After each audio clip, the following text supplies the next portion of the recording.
Would you accept it if you have a part of an animal inside you? What if you have to do it to save your life? This might be a sensitive topic. I want to put a trigger warning for this in case you are not comfortable watching this. But this is the world's first pig heart transplant. For the first time ever, a human being has been given a transplant of a pig's heart. Can you imagine that?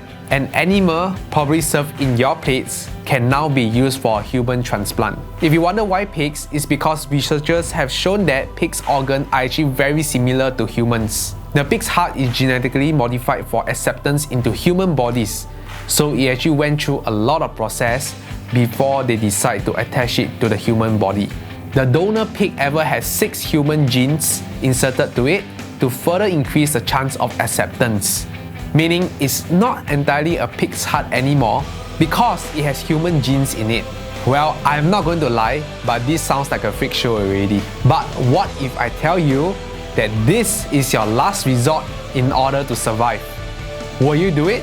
This is David Bennett, the recipient of the pig's heart. David approved to have the risky procedure as he was too sick to go on the waiting list to get a human heart. And doctors also considered him to be facing near certain death to qualify for a routine human heart transplant. In other words, this is a do or die procedure. These were his exact words. I know it's a shot in the dark, but it's my last choice. This is a very bold move by him as his life depends on an experiment. If the transplant goes wrong and the body didn't accept the pig's heart, he will die. But if it works, then he will live longer.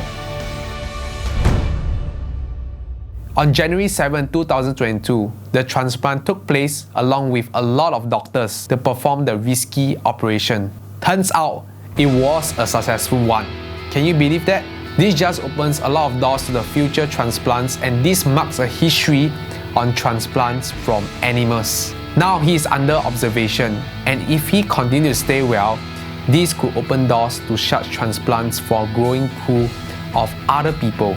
It could also lead to pig-to-human transplant of kidneys, livers, and lungs in the future. They say that this is a great step forward. You can compare it with the first landing on the moon. No one has ever put a pig heart in a human. There are thousands of people who die each year while waiting for organ transplant. So, this procedure might be a way to save more lives. It wasn't a freak show after all. Because if you believe in the power of science and technology, it can actually save your life. So, would you take the risk? Will you do it if you are him?